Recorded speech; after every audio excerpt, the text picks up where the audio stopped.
സംസ്ഥാനത്തിന്റെ വിവിധ ഭാഗങ്ങളിൽ മഴക്കെടുതി രൂക്ഷമാകുമ്പോൾ ആദ്യം നമുക്ക് പത്തനംതിട്ടയിലേക്ക് പോകാം. പത്തനംതിട്ടയിലും അപ്പർ കുട്ടനാട് മേഖലയിലും വെള്ളക്കെട്ട് തുടരുകയാണ്. തിരുവല്ല, നിരണം ഭാഗങ്ങളിലാണ് വെള്ളക്കെട്ട് ഏറ്റവും രൂക്ഷമായി അനുഭവപ്പെടുന്നത്. ജില്ലയിൽ ഇടവിട്ട് മഴ തുടരുന്നുമുണ്ട്. ഗോകുൽ രമേശാണ് പത്തനംതിട്ടയുടെ അപ്ഡേറ്റ്സുമായി ചേരുന്നത്.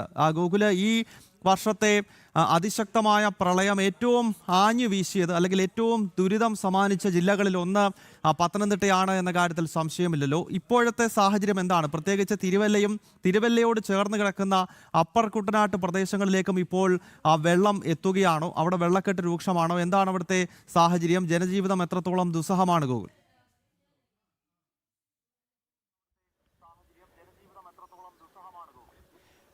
ഗൗതം, ജില്ലയുടെ മലയോര മേഖലകളിൽ പ്രത്യേകിച്ച് റാന്നി ഭാഗങ്ങളിലൊക്കെ ദുരിതം ഏറെക്കുറെ ഒഴിഞ്ഞു എന്ന് തന്നെ പറയാനായിട്ട് സാധിക്കും. അപ്പം ആറന്മുളയിൽ ഇന്നലെ വരെ വെള്ളക്കെട്ട് അതിരൂക്ഷമായിരുന്നു. എന്തായാലും ആറന്മുളയിൽ നിന്നും വെള്ളം ഇറങ്ങി തുടങ്ങിയിട്ടുണ്ട്. പക്ഷേ ഇപ്പോൾ അപ്പർ കുട്ടനാടൻ മേഖലകളിലേക്ക് വെള്ളക്കെട്ട് രൂക്ഷമായി തുടങ്ങിയിരിക്കുകയാണ്. പ്രത്യേകിച്ച് തിരുവല്ല ഭാഗങ്ങൾ, നിരണം ഭാഗത്തൊക്കെയാണ് ആ വെള്ളക്കെട്ട് ഇപ്പോൾ രൂക്ഷമായി തുടർന്നുകൊണ്ടിരിക്കുന്നത്. ചേട്ടാ, അങ്ങോട്ടൊക്കെ ഒത്തിരി വെള്ളമുണ്ട്? ഇവിടെ ഒരുപാട് വെള്ളമുണ്ട്. അങ്ങോട്ട് വീടുകളിലൊക്കെ വീടുകളെല്ലാം ഇവിടെ നമ്മൾ കയറിയിട്ടുണ്ട്. ആളുകളൊക്കെ മാറിയോ? അതോ ഒത്തിരി പേര് മാറിയിട്ടുണ്ട്. ക്യാമ്പുകളിലേക്ക് മാറി, പള്ളിയുടെ അവിടത്തേക്ക് ക്യാമ്പിൽ പോയി. എല്ലാ വർഷവും ഈ ഭാഗത്തേക്ക് വെള്ളം കയറുന്നു. അപ്പോൾ 2018 കയറിയതേ ഉള്ളൂ. അത് കഴിഞ്ഞ് പിന്നെ കയറിയിട്ടില്ല. പിന്നെ ഇപ്പോൾ ഈ പ്രാവശ്യമാണ് കയറിയിരിക്കുന്നത്. നല്ല ആഴത്തിൽ വെള്ളമുണ്ട്. നല്ല ആഴത്തിലുണ്ടായിരുന്നു വെള്ളം.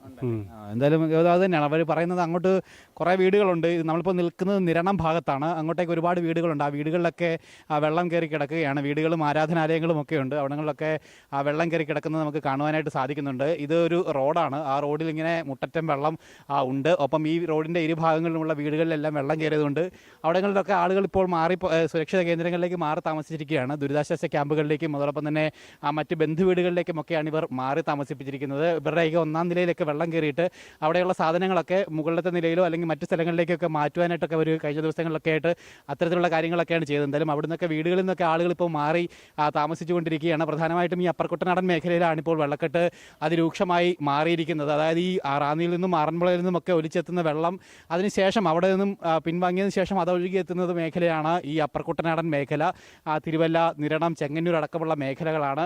എന്തായാലും ആ ഭാഗങ്ങളിൽ ഇപ്പോൾ വെള്ളക്കെട്ട് ഇന്നലെ മുതൽ രൂക്ഷമായി തുടങ്ങിയിരിക്കുകയാണ്. എന്തായാലും നിലവിൽ ഏറ്റവും കൂടുതൽ ദുരിതാശ്വാസ ക്യാമ്പുകൾ പ്രവർത്തിക്കുന്നത് ഈ തിരുവല്ല താലൂക്കിൽ തന്നെയാണ്. 59ഓളം ക്യാമ്പുകളാണ് തിരുവല്ല താലൂക്കിൽ മാത്രമായിട്ട് ഇപ്പോൾ തുറന്നിരിക്കുന്നത്. അതിൽ തന്നെ 7000ഓളം ആളുകളാണ് ക്യാമ്പുകളിൽ മാറിയിരിക്കുന്നത്. അതായത് തിരുവല്ല താലൂക്കിൽ മാത്രമാണ് 7000ഓളം ആളുകൾ, 3000ഓളം സ്ത്രീകളും അത്രത്തോളം തന്നെ പുരുഷന്മാരും ക്യാമ്പുകളിലുണ്ട് എന്നുള്ളതാണ് സർക്കാർ നൽകുന്ന ഔദ്യോഗികമായിട്ടുള്ള കണക്ക്. എന്തായാലും നിലവിലിപ്പോൾ ഓറഞ്ച് അലർട്ടാണ് ജില്ലയിൽ പ്രഖ്യാപിച്ചിട്ടുള്ളത്. മഴ ഇങ്ങനെ ഇടവിട്ട് പെയ്തുകൊണ്ടേയിരിക്കുന്ന ഒരു സാഹചര്യമുണ്ട്. അതേസമയം ശക്തമായിട്ടുള്ള മഴ കുറഞ്ഞു. അതായത് ഒരേ സമയം ഇടിച്ചുകുത്തി പെയ്യുന്ന ആ ഒരു സ്വഭാവം മഴയ്ക്ക് മാറിയിട്ടുണ്ട്. ഇന്നലെ മുതൽ മഴയുണ്ടെങ്കിൽ കൂടിയിട്ടും ഇങ്ങനെ അധികം ശക്തമല്ലാത്ത രീതിയിൽ തുടർച്ചയായിട്ട് ഇടവിട്ട് മഴ പെയ്യുന്ന ഒരു സാഹചര്യമാണ്. അതുകൊണ്ട് തന്നെ ഒരു അപകടകരമായിട്ടുള്ള സാഹചര്യത്തിലേക്ക് കാര്യങ്ങൾ എത്തിയിട്ടില്ല എന്നുള്ളതാണ് മനസ്സിലാക്കുവാനായിട്ട് സാധിക്കുന്നത്. ഒപ്പം നിലവിൽ ഓറഞ്ച് അലർട്ട് പ്രഖ്യാപിച്ചിട്ടുണ്ട്. ജില്ലയിലെ എല്ലാ വിദ്യാഭ്യാസ സ്ഥാപനങ്ങൾക്കും നിലവിൽ ഇന്നും അവധി പ്രഖ്യാപിച്ചിരിക്കുകയാണ്.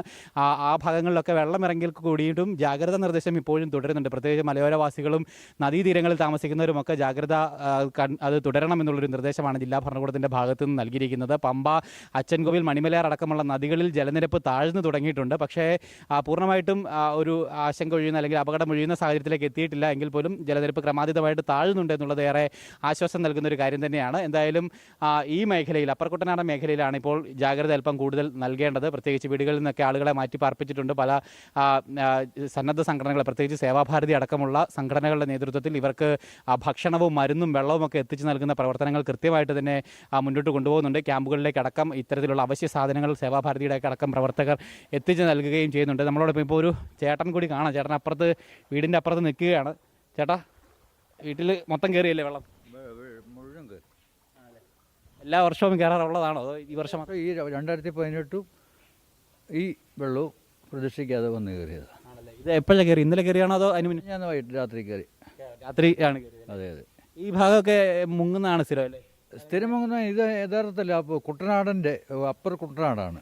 പക്ഷേ ഇതിൻ്റെ ഒരു ഇവിടുത്തെ ഒരു പ്രത്യേകത എന്ന് പറഞ്ഞാൽ ഇത് അപ്പുറത്തോടെ മണിമലയും പമ്പയും കൂടെ ചേർന്ന് അവിടുന്ന് ഒഴുകി പമ്പ, അതുവഴി പമ്പ ഒഴുകി നിരണം എന്ന് പറയുന്നൊരു ദ്വീപാണ്. 4 സൈഡിലും വെള്ളത്താൽ ചുറ്റപ്പെട്ട പ്രദേശമാണ്. പക്ഷേ ഇത് പത്തനംതിട്ട ജില്ലയുടെ ഇതിൽ കിടക്കുന്നത് കൊണ്ട് പത്തനംതിട്ടയുടെ പ്രാതിനിധ്യം ഇതിന് കിട്ടുന്നുള്ളൂ. വീടിനകത്തൊക്കെ വെള്ളം കയറി? വീടിനകത്ത് കയറി സാധനങ്ങളൊക്കെ നമ്മളൊക്കെ പിന്നെ ഇവിടുത്തെ സന്നദ്ധ സംഘടനയുടെ പ്രവർത്തകർ വന്ന് എല്ലാം മുകളിൽ വെക്കാവുന്ന മാക്സിമം വെച്ചു. നിങ്ങൾ ആൾക്കാരെല്ലാം ക്യാമ്പിലുകൾ മാറി എനിക്ക് കസിൻ അവിടെ വീടുണ്ട്, അങ്ങോട്ട് പോയി. വൈഫും മോനും കൂടെ. മോനിപ്പോൾ ഇങ്ങോട്ട് വന്നു. സാധാരണ വെള്ളം കയറി ഇറങ്ങി പോകാനൊക്കെ എത്ര ദിവസം എടുക്കും സാറിന് ഇന്ന് ഈ പ്രാവശ്യമാണെങ്കിൽ എന്നാൽ പെട്ടെന്ന് വരും. കഴിഞ്ഞ പ്രാവശ്യമാണെങ്കിൽ 2-3 ദിവസം എടുത്തു ഇറങ്ങി പോകാനായിട്ട്. ഇപ്പോൾ കുറയുന്നുണ്ടല്ലേ? ഇപ്പം കുറയും. വന്ന പോലെ തന്നെ വെള്ളം കുറയുന്നുണ്ട്.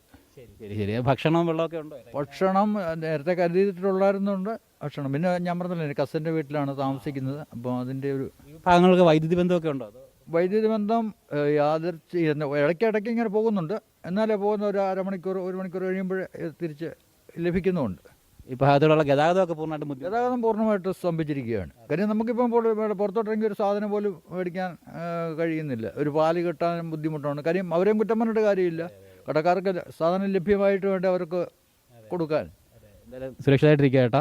അദ്ദേഹത്തിൻ്റെ പ്രതികരണമാണ് കേട്ടത്. അത് 2018 ശേഷമാണ് ഇങ്ങനെയുള്ളൊരു ഇത്രത്തോളമുള്ളൊരു വെള്ളപ്പൊക്കം അനുഭവപ്പെടുന്നത് എന്നുള്ളതാണ് പറയുന്നത്. വീടിനകത്തൊക്കെ വെള്ളം കയറിയിട്ടുണ്ട്. സാധന സാമഗ്രികളൊക്കെ ഈ സന്നദ്ധ സംഘടനകളിലേക്ക് സഹായത്തോടു കൂടി അവിടെ നിന്ന് മാറ്റുവാനായിട്ടൊക്കെ ആയിട്ട് സാധിച്ചിട്ടുണ്ട്. എന്തായാലും ബാക്കി പരമാവധി ആളുകൾ സുരക്ഷിത കേന്ദ്രങ്ങളിലേക്ക് മാറിയിട്ടുണ്ട്. ബന്ധുവീടുകളിലേക്കും ദുരിതാശ്വാസ ക്യാമ്പുകളിലേക്കും ഒക്കെ മാറി താമസിച്ചുകൊണ്ടിരിക്കുകയാണ്. എന്തായാലും വെള്ളം ഇറങ്ങേണ്ടതായിട്ടുണ്ട്. ഈ അപ്പർ കുട്ടനാടൻ ഭാഗങ്ങളിൽ നിന്ന് ഇനി കുട്ടനാടൻ ഭാഗത്തേക്കാണ് ഈ വെള്ളം ഒഴുകിയെത്തുന്നത്. അതുകൊണ്ട് തന്നെ കുട്ടനാട് വരുന്ന ദിവസങ്ങളിലും വരുന്ന മണിക്കൂറുകളിലുമൊക്കെ വീണ്ടും വെള്ളം ശക്തമാകാനുള്ള സാഹചര്യം കൂടിയുണ്ട്. എന്തായാലും ആ ഭാഗങ്ങളിലൊക്കെ മുന്നറിയിപ്പ് കൃത്യമായിട്ട് നൽകുന്നുണ്ട്. ബാക്കി അവരെ സുരക്ഷിത കേന്ദ്രങ്ങളിലേക്ക് മാറ്റി നടക്കാനുള്ള നടപടികൾ ഇപ്പോൾ പുരോഗമിക്കുന്നുണ്ട്. എന്തായാലും പത്തനംതിട്ട ജില്ലയിൽ ഇപ്പോൾ ഒരു വെള്ളക്കെട്ട് തുടരുന്ന ഒരു പ്രദേശം എന്ന് പറയുന്നത് തിരുവല്ല, നിരണം പ്രദേശങ്ങളാണ്. ആറന്മുള, റാന്നി പോലെയുള്ള ആദ്യഘട്ടത്തിൽ വലിയ ദുരിതം വിതച്ച സ്ഥലങ്ങളിലൊക്കെ തന്നെ അവിടെ ഒരു ആശ്വാസത്തിൻ്റെ ഒരു നിമിഷങ്ങളിലേക്ക് കാര്യങ്ങൾ എത്തിച്ചേർന്നിട്ടുണ്ട് എന്നുള്ളതാണ് മനസ്സിലാക്കുന്നത്. പക്ഷേ ഇപ്പോഴും ആ ഭാഗങ്ങളിലൊക്കെ ക്യാമ്പുകളിൽ നിരവധി ആളുകളുണ്ട്. അവിടേക്കൊക്കെ വീടുകളിലേക്ക് അവർക്ക് മാറാനായിട്ടുള്ള സാഹചര്യം ആയിട്ടില്ല. വീടുകളിൽ നിന്നൊക്കെ വെള്ളം ഇറങ്ങിയെങ്കിൽ പോലും അതൊക്കെ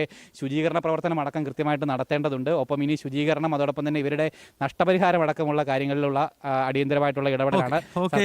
ഗൂഗിൾ എന്തായാലും വ്യക്തമാണ്. പത്തനംതിട്ട ജില്ലയുടെ സമഗ്രമായ ചിത്രമാണ് ഗൂഗിൾ രമേശ് നൽകിയത്. തിരുവല്ലയും അതോടൊപ്പം തന്നെ തിരുവല്ലയോട് ചേർന്ന് കിടക്കുന്ന അപ്പർ കുട്ടനാട് പ്രദേശങ്ങളിൽ പ്രളയക്കെടുതി ഇപ്പോഴും രൂക്ഷമാണ്.